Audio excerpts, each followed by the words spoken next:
So, welcome to the launch edition of the Always Wolves Squadcast. Thank you for joining us and being part of the squad today. I'm Dazzling Dave, and we're joined today by Manny, who a lot of you'll know, long-time Wolves fan and massive fundraiser, especially for dementia. Yes, real passion of mine, Dementia UK, raising funds for them. So thank you for inviting me today. No, and hopefully you'll be here on plenty more to come. Yeah. And we've got Wolves girl, long-time Wolves fan. That's right. And our special guest today, Mr. Tim Nash. Many of you will know the name. National freelance journalist and also owner of the Wolves Bite? Wolvesbite.com. An absolute resource for the latest news on everything that is Wolves. Fantastic blog, regular articles and a real good insight, so make sure you go and check that out. So, what we thought we'd do for the first one, to kick off, is how we're feeling about the season so far. So, Manny, what are we thinking? In my personal perspective, it's absolutely outrageous how well we're doing, considering we're still a new side in the Premier League. It's second season, not just for the team but for the manager in what's the best league in the world. That's what it's called. That's what it's touted as. The level of play and level of players to have already basically, every match we go into, we compete at an even level. Well, that's the one thing. We've not been embarrassed by anyone, have we? Not been embarrassed at all. Well, there's a Chelsea home match where we sort of went 4-0 down. There was a lot of defensive errors that led everything they hit sort of went in. But I think we learnt and came back from that. So yeah, season review. Especially after last season, could we keep it up? Could we go again? Could we reproduce some of those performances? But we've, in some ways, bettered those performances. The 2 wins against Manchester City sort of epitomise that. What about yourself? Like Manny, really, I'm tremendously impressed by Wolves. I just think the players have continued to get better in the style of play and the shape that they play. Everybody knows their jobs so well, and as many national pundits have said, that Wolves they all know their job so well. In fact, I think it was Jose Mourinho who said you could blindfold every Wolves player and they would know their positions and know them so well. And they are a really difficult team to play against. And I think Didn't Klopp say they were like someone different to anyone else? I think he made a quote. Yeah, he did say that. Yeah. And I wish he wouldn't keep hugging Adama Traore though every time he sees him. Yeah, that's true. Well, I was wondering whether Neves might play that well because against Liverpool, because his old Porto youth coach is Klopp's assistant. That's right. Yeah, he is, isn't he? Connection there, but. Yeah, I just think there's a tremendous blend of youth and experience, and when you've got somebody like say João Moutinho, who is such a winner in everything he does and sets a great example, and then you've got the quality that he shows as well. He's a great example for so many players. He's a Rolls to Royce, follow. isn't he? Yeah, and then you look at the influence that Nuno and his coaching staff have had on quite a few players in terms of improving them. Traore is probably the best example. It's just actually leaked on the phone just before we started the podcast. Traore's got the PFA. He's won it. Player of the month for January. Absolutely. 45% of the vote. That's I think there's amazing. Five people. And that would never have happened last year, would it? No. Well, No. The thing is, that's not just Wolves fans voting. That is the country voting. So that there's people and fans and managers and they're all. It is really well Great done. testimony to him and his improvement. His attitude. I think They've got a sprint coach or something like that. I think they have. I don't think it's as maybe literal as that. I think it's more about trying to get him to think, so that he's not operating at full speed with his head down. It's about actually, in some part, slowing his speed down, so that his brain can catch up with his legs, because he's that fast. Actually look up and see the pitch, see what he's got ahead of him. So that when he's in a position to cross or pass, he can make the right decision, which he wasn't.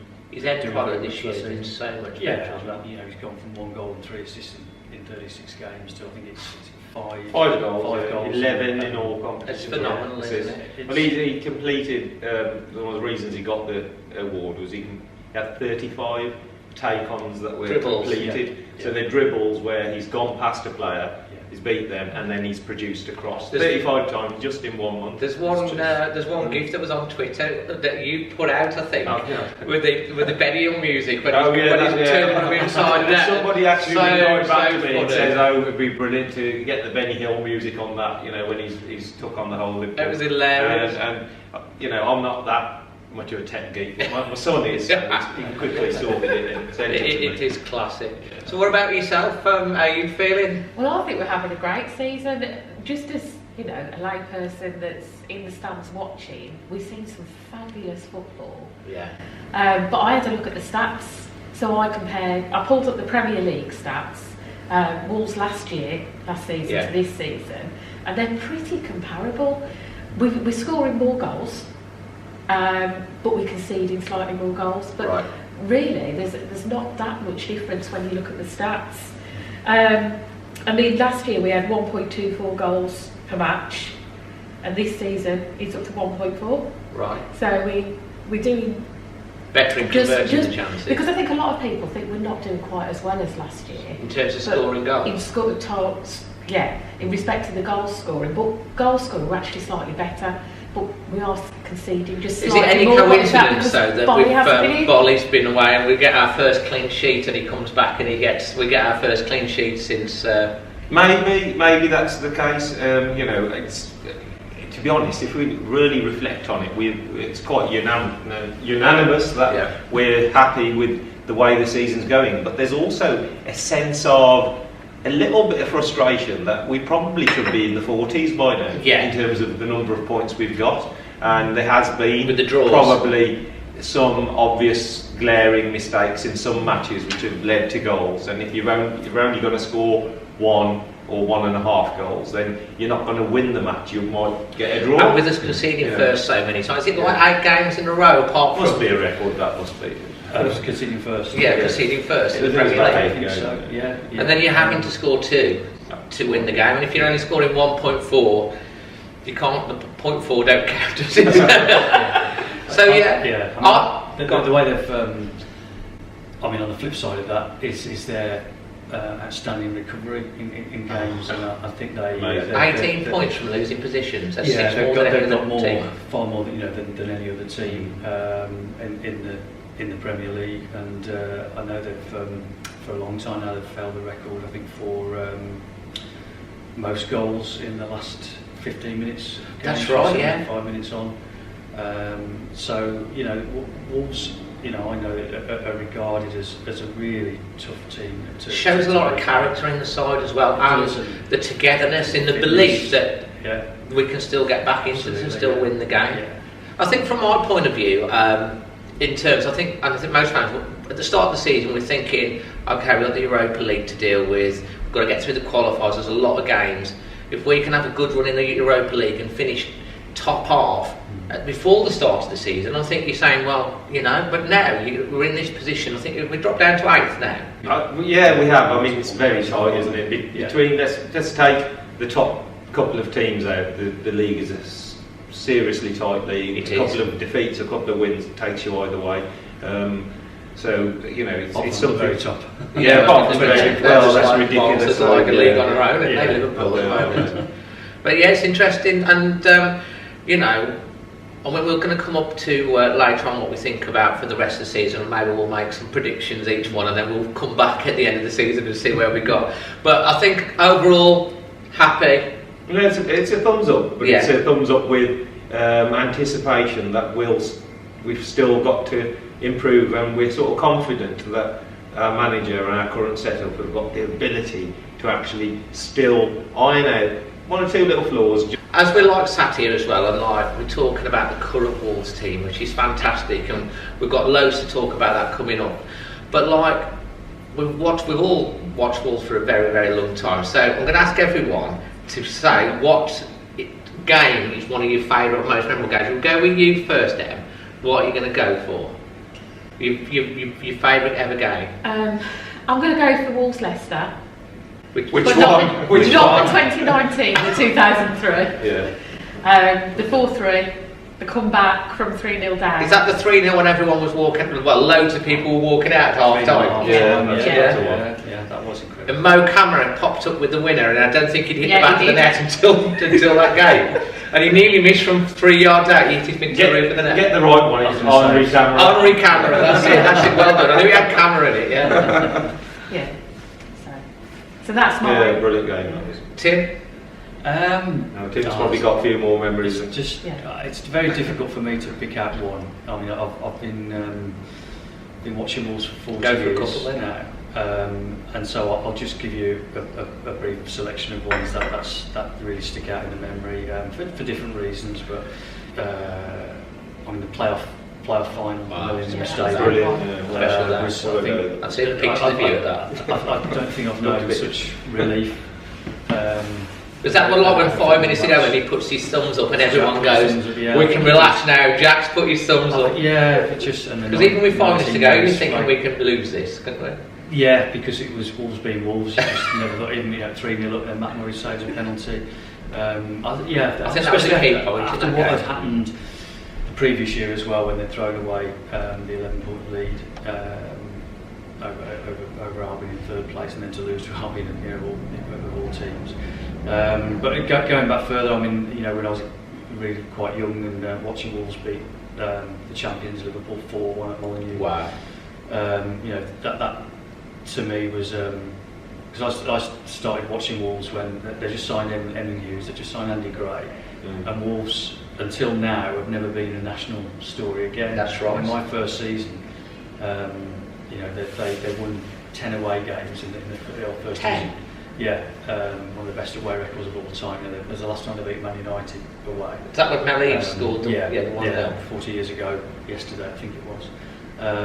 And finished 6th in the All First Division, won the League Cup, and I was thinking, this is a good team to support, isn't it? It's going to be like this every year. Little did I know. 40 years later. Within 6 years of that, they'd been in the 4th Division, and having unbelievable. Gone backwards twice. So games like that, 4-1 against Liverpool, 1-0 against Liverpool, that was electric. 37,000 almost inside Molineux that night. John Richard scored the only goal, getting to the League Cup final. I remember I've never known nerves like it as a fan.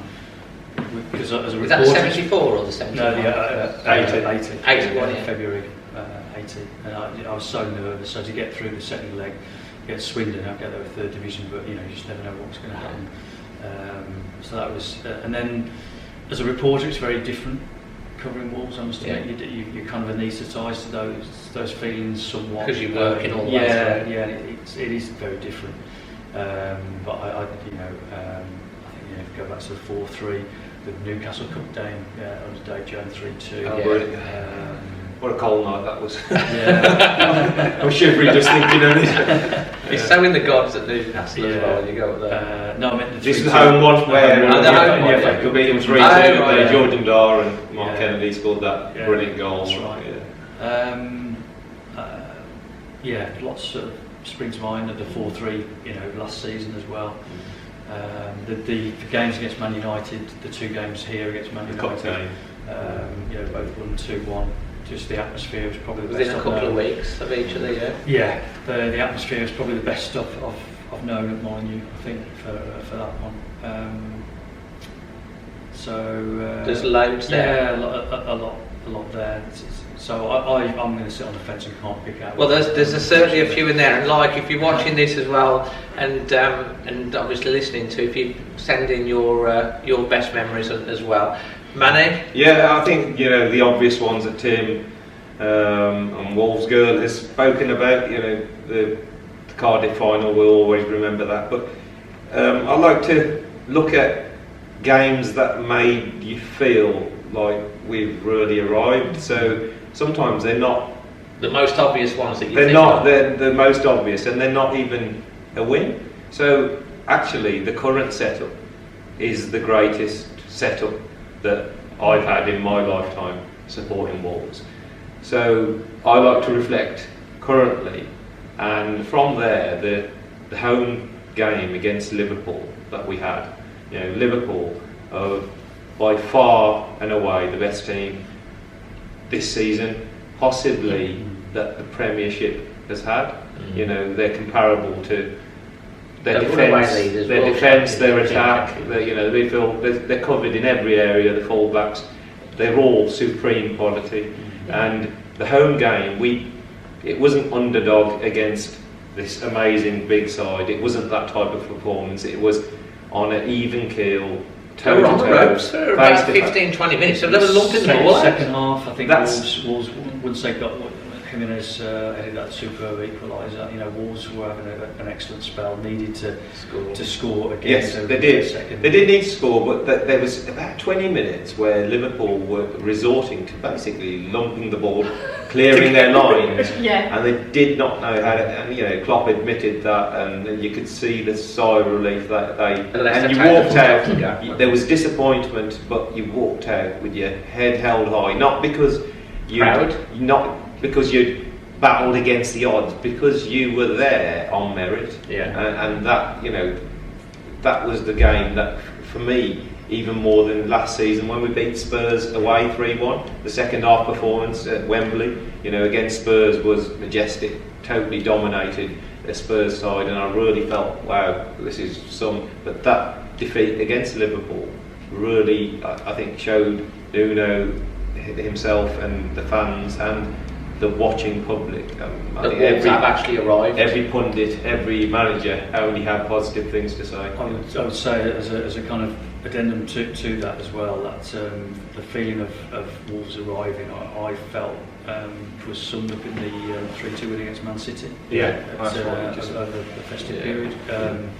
Because maybe up until then people thought, is it a fluke the way Wolves keep getting these results against the top teams? That's right. And I thought, to come from 2-0 down and with the look that Wolves appear to be having in that game, the quality and the spirit they show was just outstanding. And I think that win, perhaps more than any other that we've seen over the last 18 months, 2.5 years under Nuno, probably made the nation sit up and take notice. If they can't just do Wolves, they're doing it again. Wolves are here to stay. And I think that's where we're at, isn't it now? Because most people now look at Wolves and they don't just think we'll just come up out of the Championship and we're just having a one-off go. They're like, these are a really serious top, starting to be a established side, expecting them to pull off these results and go toe to toe. And I think that's the difference now, is that people now go, fair enough.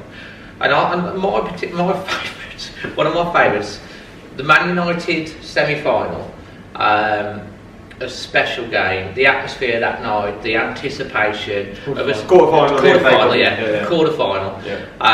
getting to Wembley and having that excitement and the relief at the end, and they scored that. It was just the way we approached it, the way we played was fantastic. But there's another game that I'm going to throw out there, which for different completely. We're in League One. Obviously, we've gone down, we're rebuilding, and we're playing Rotherham. Towards the end of the season, the 6-4. Well, I think it was 4-2 going into added time or something like that. Six pitch invasions. Six pitch invasions. They got back to 4-4. And Ricketts scored that goal. Yeah. Sam Ricketts, and then we scored, and no, it was 6-4. Unbelievable, crazy finish to the game. And wasn't that kind of like the game that cemented that we were going back up to the Championship? And that was a special game as well. And obviously the Liverpool match for the you come out, like you say, you come out of the game and you just go, we're here to stay now, 100%. And how Liverpool have got away with 6 points out of the two matches, most Liverpool fans will admit they were lucky. Just very relieved. Yeah, I think I spoke to a few Liverpool fans and they were saying, we would have happily, on that performance, it would have given us a point at half time, or halfway through that second half, we would have took it and walked out. We deserved at least a point. Yeah, I think it was interesting that I tweeted as well at the time that having got a sense of the feeling in the press room at Molineux after the Liverpool game, that the regular correspondents who cover Liverpool all said that Liverpool had just had their toughest game of the season. Just to temper this favourite game, I don't want to twist it around, but there's been a criticism of Wolves that they go toe-to-toe with some of the best sides that the country's ever seen, but then maybe against lesser sides where we're expecting to do well, or the teams that are sitting back making it hard for us to break down. What do you think that is, Tim? Do you think that is a mentality because the quality's there? It's different things. I think last season, for example, 2 games spring to mind. That Wolves, you were given their ball, as you said, against the top teams, you would expect them to win. They tried to keep us filled up, didn't they? Watford and Huddersfield. Now I thought both of those teams bullied Wolves in midfield. They came with a plan, which was to stick 3 men on Wolves 2, which was Neves and Moutinho, and it worked. Wolves were just outnumbered, and I thought this is all part of the evolvement of Wolves, and I think Nuno himself learned something there, and he went to I think it was no coincidence that he went to 3-5-2 shortly after that, and brought Dendoncker hadn't really played. That's when we saw him, because everyone was saying, where is he? He brought Dendoncker in, and how well did that work? So I think there's always different reasons. They've learned to play again with 4 in the middle now. They've gone back to 3-4-3, and I think one of the biggest things in football, underestimated things in football from a fan's point of view, is that there's 11 blokes out there who have trained all week to stop you doing exactly what you do very well.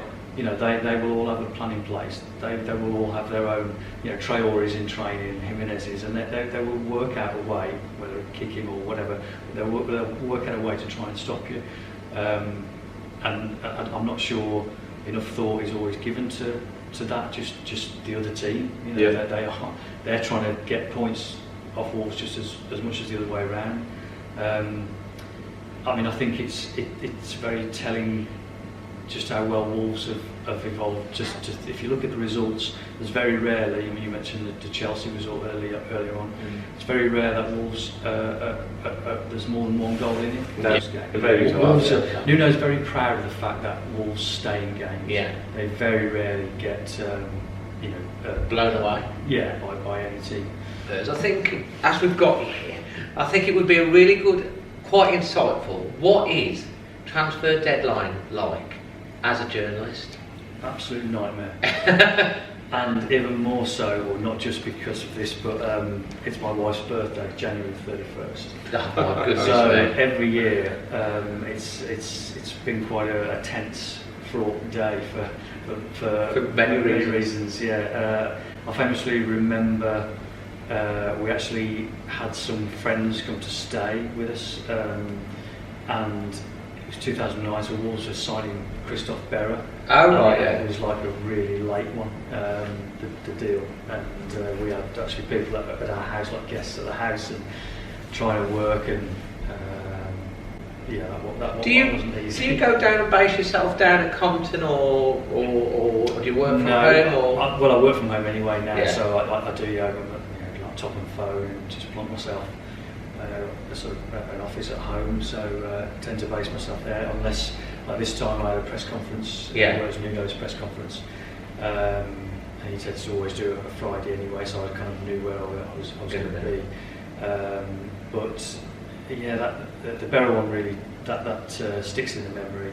But generally, in the past, a lot of the transfer windows, the last day I've been going back to my time at the Express and Star, was generally always in the office, and they do kind of late. It's got a split shift, so some of you do an early shift and finish, and then the others take over. So you work until 11 at night, 3 till 11 or something like that. But I always feel quite a bit stressed, because you never, like, there's things that can happen, but also you get a feeling that things can happen outside your control, because you don't genuinely know what is going on inside a club. You try to speak to as many people as possible, but for obvious reasons, people you have to keep their cards close to their chest. So there's never a lot. They're a bit guarded. There's never a lot of warning of things happening. But I have to say, Wolves are very good, and they'll try to tell you, keep you in the loop as much as possible. I think the media team, especially, are very, very hands-on and very good, really. They can't always speak to you face to face, not always over the phone, but texting, emailing, and there's good lines of communication. Because you always seem, just generally, aside from deadline day, you always seem to sort of have some in the know kind of contacts that sort of you get information from. You often come out ahead of a lot of people with things. Sometimes, yeah. I think it's increasingly difficult. I will say that now. I think when Wolves were certainly in the Championship, it was easier to be first with stuff. But now, given the profile of the club and there's a lot more interest. The fact that they're probably for two reasons really. Now that they're signing players worldwide, more people get to know about it. A Petroleum deal, for example, like you've been filmed over in Milan Airport. Yeah, that's right. There's no way you can and leaving the training ground. Avoid it, let alone. So it's difficult to be first to everything now, and what I say to people is, I prefer to be accurate with something than first, and you can't always be first. Given the program, there's a lot of good people out there with equally good contacts as me, if not better. Operating at a very high level now. There's bigger organisations who are interested in the breaking news, aren't they? Yeah, it's a big phenomenon, isn't it? Deadline day now. It was probably back in the day. Do you tend to know when you put something out? It's like people generally go like when you say something, it's pretty much like you say something because you're 95% sure of what you're putting out there. It's not like some people put stuff out there just to get you pretty much when you say something, it's legit. Yeah. You can't always be right with everything, but you try to cover as many bases as you can, and also there are times where you have to leave yourself a bit of wiggle room, to be honest. Yeah. You can say, well, this is set to happen, or they're interested in so and so. I mean, I generally on social media, I think I've been very well looked after. Fans have been very good to me. I've never blocked anyone on Twitter, for example. If there is a disagreement, I try to find some common ground with people. Say why I've said something. The one transfer that didn't come off, which I always get stick about, is Robbie Keane. Yeah. There was genuine interest in Robbie Keane, and I know that there'd been conversations. In coming back to Wolves. To help them get over the line in the Championship. That was what it was all about. Yeah. It just got him too late, and he'd signed for the Indian Premier League team, and he couldn't get out of his contract. So there was actually, he would have come if that hadn't happened, do you reckon? Oh yeah. I firmly believe that. And there are, there's people around who would back me up on that as well. But it would have been nice to way he started his career, it just didn't happen. But you learn from everything as well. Maybe because I was so sure. Maybe the language I used at the time, I can't remember even how I said it. I think I turned it kind of breaking. News that Wolves were certainly in for Robbie Keane, set to sign. I can't remember if I did say that, but you just got to be so. But careful. Look at Lopetegui when Wolves were going to. It was all set up. From to announce them on the day that they bought the club, and then he had that last minute call from Spain, and he couldn't really turn that down. He would have been manager, wouldn't he? That's the other thing about deadline day. You can be wrong so easily because things. Well, even on deadline night, actually, Renat Dadashov. I was told he was going to Birmingham. The deal was done. Brighton. So I tweeted, he's gone to Birmingham within minutes, only a few minutes as well.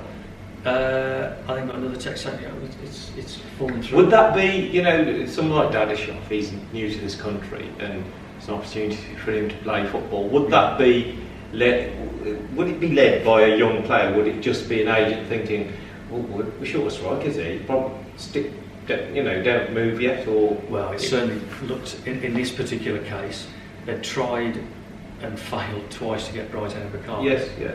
And then they've gone to Birmingham, and then Birmingham then came in for Dadashov. Yeah. Now I don't know completely the ins and outs, but it does look from the outside in as if Birmingham were that desperate for a striker that, okay, well we're dealing with Wolves over Brighton, have you got anybody else? Yeah, anything else? And he would be second choice. Yeah, they couldn't have seen. Why did Bright go then? What was it? Money. He wasn't happy with the personal terms. He turned that down. What were Coventry paying him then? Well, exactly.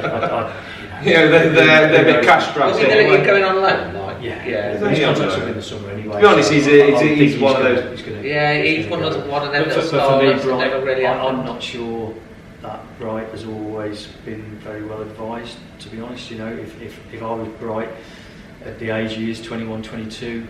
He needs to be playing football. Of course he does. Now, he's been through half a season at Wigan where he hasn't kicked a ball since No, he didn't. August. He was training with the kids there. But why did Wigan get him and then he's training with the kids? Is it his attitude, do you think? I do know, but it's not fair to say. But he needs to be playing football. Yeah. He doesn't look like he's There's let's be honest, the young kids, aren't they? Yeah, We've got young kids. Yeah. When we keep our young kids occupied, they're okay. Yeah. When they're not occupied, they're sort of mischievous, Well, aren't they? I know when I was 21, 22, Well, I with the made a same. lot of bad did, decisions. Bad decisions, Probably, It doesn't. It's not the be all I and didn't end all. always conduct myself No. in the way I'd have wanted to. No. And I'm sure But that's just these growing lads- up in it. Exactly, It's these like you lads go are through. no different. Yeah. But you hope at some stage that the penny drops. He's a hugely talented. He is, he's footballer. got so much ability. Because Lots he of was the next big thing, wasn't Yeah, he? yeah. A bit like Jordan Graham was at one point. Yeah, wasn't he? I mean, I do Number one, think yeah. it's not just the players. I think Wolves have moved on. Yeah. From these, but Wolves are now, attracting, top. We're shopping at a different international- shop now. Yeah. aren't we? We're not. But what you do hope on Jordan Graham, he's 24 and he's only played 40 odd league games. Now, why is that? He's had That plenty one of season that he He's had been for out us, for a he was lot our of he was our standout player. Then he He got was the one injured. we looked. He had about 8 assists in a row. didn't he? Yeah. He was on fire. And I've seen him this season.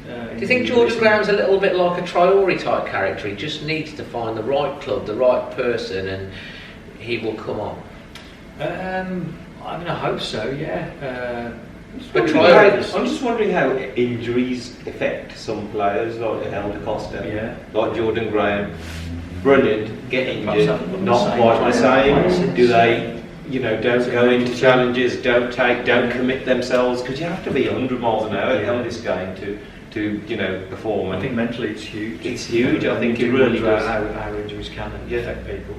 Certainly for me, Costa doesn't. When I've got a bad back, I don't go out for a run, do I? So, there you go. Well, you're not playing football at the moment either, because you're Well, there you go, yeah. Yeah. So deadline day for you then, pretty stressful. Glad it's over and done with. Yeah. Every time, I know it's become a circus, hasn't it? And become like kind of, It has its theatre. prime time viewing. Yeah. They have like Sky have a And- reporter outside of every Yeah, little thing. and I do think that is very deliberate. Yeah. It's created in the Sky age. Yeah. It's made for them, isn't it? But for us. And they have that countdown, don't they, Yeah. from 30 days out? And I think it's. I think it Wolves do supports- try to why get their supports business us up. done before, though, don't they? They always try I think and. it's like everything, people say, why can't they do it early? But there's so many reasons. Like, clubs want to be covered, to know that if this player goes out, we've got him here. Oh, he's got to come from so and so. It's like a domino effect. Yeah, It's like when you're moving house. It's Yeah. like that chain, and if one goes through, the whole thing goes. It's very much that, and then it's actually reaching agreement. Your three parties have got to be in agreement. And all happy. Both clubs Such a and the player. difficult time of the season to get anybody in. Well, It's- Because clubs don't want to lose players, but also you don't want to lose players to your rivals. It's like there was talk that, for example, when Tom Heaton got injured at Villa, there was talk that they wanted to go to Burnley again and get Joe Hart. Well, you look at their respective positions in the league. There's no way Burnley are going to help Villa. No, of course not. Joe Hart could keep Villa up and Burnley could go down. That's right, So there's things like that. I have got one little question on Bennett. Yeah. Is he, because he's on loan, does that mean he can't play against Wolves? I think so, yeah. I think it's a Premier League rule. I think you can't face your parent club. Right. So no, we won't expect to see him a week on Friday. Clearing one off the line. Yeah. Or scoring a last minute header. Yeah, but No. I know some supporters I've read on social media think it's dubious about the deal. Yeah. But I think he's given Wolves fantastic service. He has. And He's such a gentleman as well. You know those players. Do you know? But for fighting, he's 29, nearly 30. Those get 5 million for him. Yeah. I think you know those players like Bennett and like in the past Carl Henry or a Stephen Ward, where you've spent nothing or 100 grand and they've returned what they return back for that value is amazing. It's a free transfer. Free transfer. Get 5 million for him, and we've got all that service. Yeah. And the other thing is, I can vouch for Ryan Bennett. He's a top pro and a proper gentleman. He got in touch because he heard my dad was a fan. In touch with me via social media, and said, "Let me send your dad a shirt." Yeah. And he signed it, sent it across for my dad. We did a little thing for him and got it framed. It made his day. He didn't have to do that. No. You know, and that's the type of character he is, and we do wish him all the best, even though my dad's still probably crying about it, but there you go. But fantastic. Super, thank you very much.